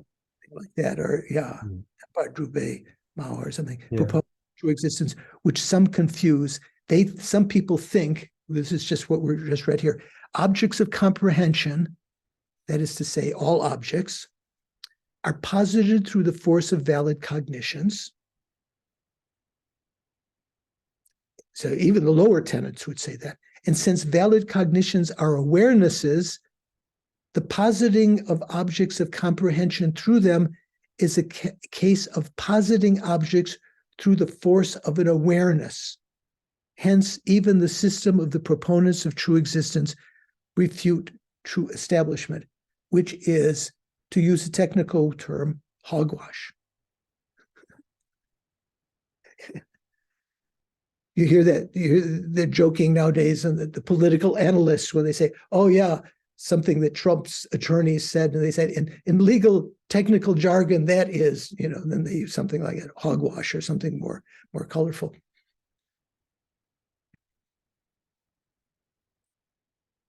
One will thus be able to disentangle the conflation of these two senses. For the sense in which objects are said to be defined by valid cognition refers to the two classes of objects being cognized by valid cognition. So this sense is very different from the previous sense of the objects being posited by virtue of the power of cognition.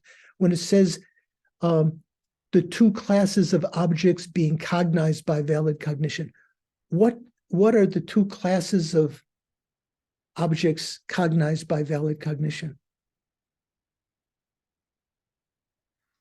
Anyone know? See if there's a glimmer in anyone's eye here. Stephen, what do you think? Functioning and no.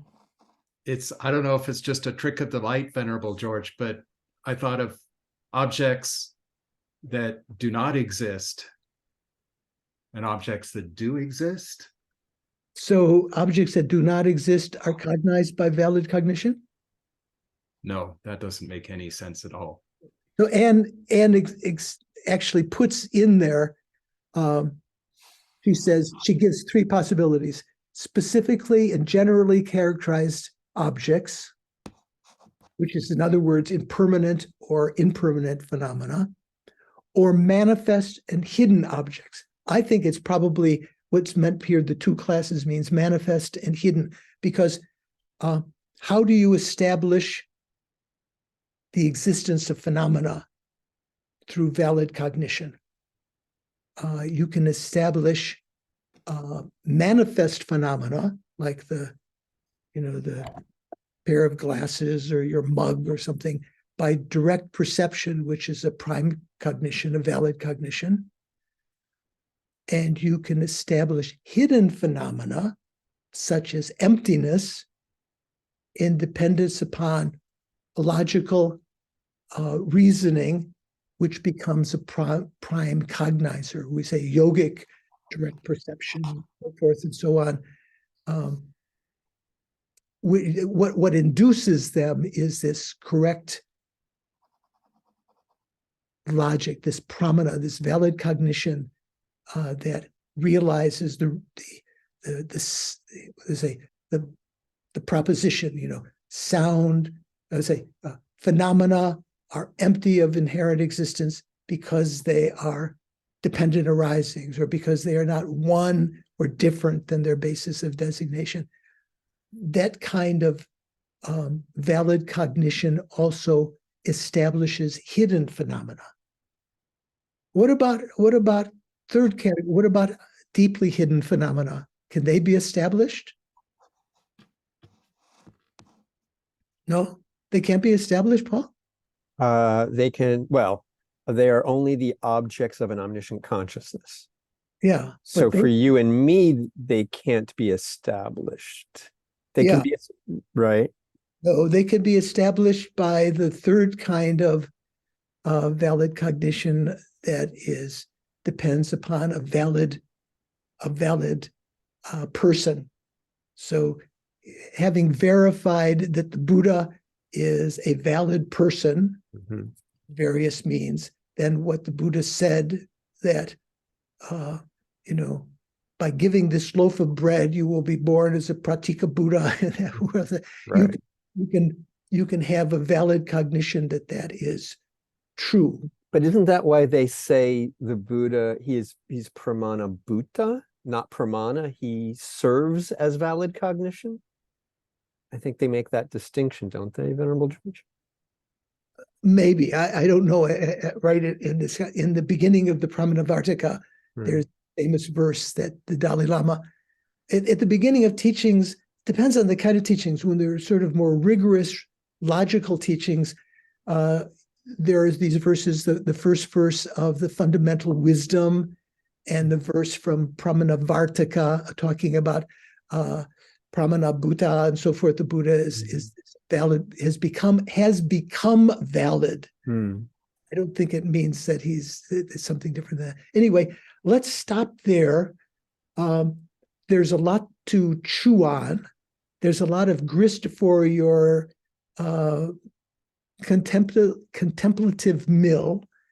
And I will post up, with the help of Doris, these readings from Svatantrika. I'll see if I can get also the section from Geshe Tekchok's book that may be more difficult. I don't have a PDF of that right now.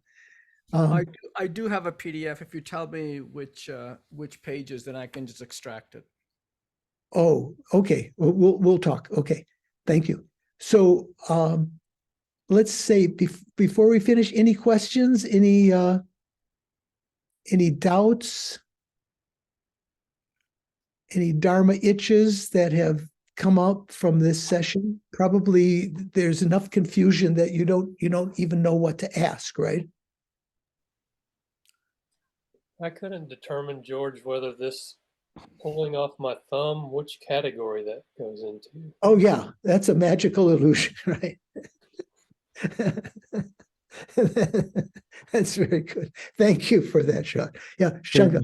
I don't have a question, but I do have something about the city of Gandharvas, but if we're already past our time, so if you don't want to do it, that's fine. Well, can you condense it down into a short soundbite?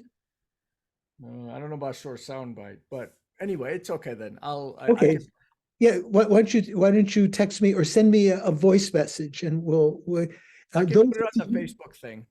Yeah, thank you. So on Monday we'll have discussion, but then next weekend and the following Monday we'll have off for Thanksgiving, so you can binge on, I can't remember what that substance is in Turkey that supposedly makes you sleepy. Tryptophan, I think. Tryptophan. Really? Yeah. Turkey makes you sleepy? Yeah. Well, turkey, but still. Venerable George. If you have tofu turkey, that's different. And we'll continue, the following Saturday. So we'll have next weekend, there'll be no class next Saturday, and the following Monday, there'll be no discussion because there's no class. But there will be the discussion this coming Monday. And I think, what is it? Tomorrow, I think there's, I'm not sure. Jennifer, do you know, is Serkon Rinpoche going to attend this long life? Yes, he's going to serve as the Vajra Master. So he's confirmed. So tomorrow at 11 Eastern time. And is there a different, what do you call it, Zoom link for that? Yes. So on the page, there'll be the opportunity to register in which the Zoom link will be shared. And Venerable George, let me share that with you directly. So, okay, so that you have, if I have to sign up for the course. I remember when I was teaching at Instituto Lama Khapa in the basic course, I was teaching several of the courses myself, and then also translating the written text for Geshe Jampagetso. And Harvey billed me for the basic program course that the students who were not, so I was one of the teachers and he billed me for the course. So I tease him to this day about that, but he thought it was, you know how administrators are, right? Even the person who's teaching the course has to pay their tuition. So if you have time tomorrow, that would be nice.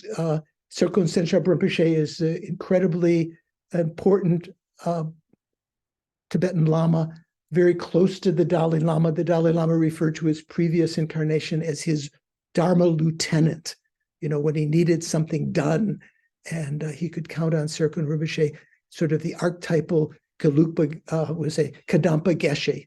So that will be a great opportunity if you have a chance for that.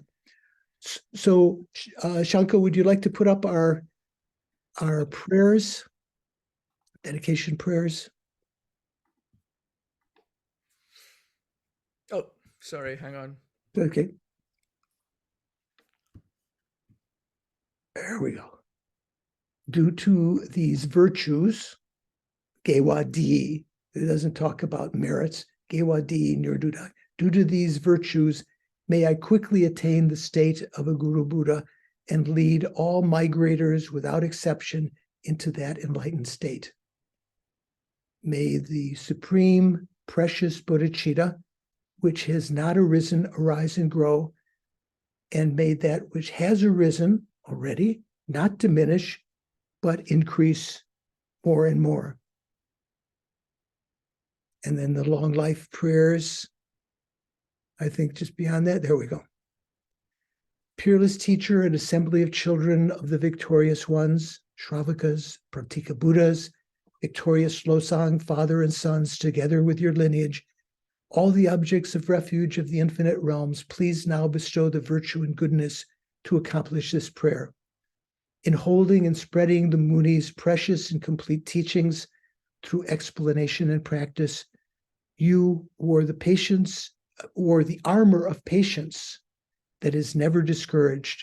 Incomparable, venerable Guru, to you I make this request.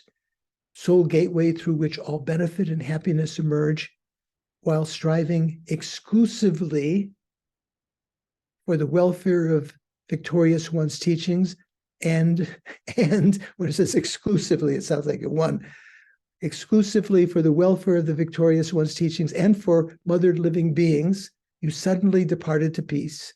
At this I am distraught. Nevertheless, through the undeceiving truth of the oceanic blessings of the three jewels and the great waves of the bodhicitta, the mind generation of the children of the victorious ones, the bodhisattvas, may the smile of a new reincarnation swiftly beam in glory for us fortunate disciples. You who are my eyes for viewing all the infinite scriptures, supreme gateway for the fortunate ones traveling to liberation, engaging as you do with skillful means, moved by mercy, all illuminating spiritual friends, please live long and stable lives. Is that the last one? There's no more after that, is there? That's it, Venerable. Thank you very much. Let's just try to single-pointedly meditate on the meaning of that, the virtues that we've created today, even with our confusion, virtues that we've created in the past lives, past of this life, past lives, even virtues that we will accumulate in the future, dedicating them to the great enlightenment is sort of like one of the sort of condensation kind of dedications. Also for the welfare of Jeffrey Hopkins, who's still recovering, for the possible recovery of Geshe Dadu, for his well-being wherever he might be now, and for due to these merits, may the calamities that are being encountered by the earth now due to earth, fire, air, water, and so forth, and the calamitous minds of sentient beings be quelled as a result of these merits, and may we enter into a period of, again, calm and peace to be able to practice the Dharma undistractedly. Thank you very much. Look forward to seeing some of you next Monday and hopefully most of you next week, 2 weeks from now. Take care. Thank you, Venerable George. See you soon. Thank you. See some of you tomorrow too.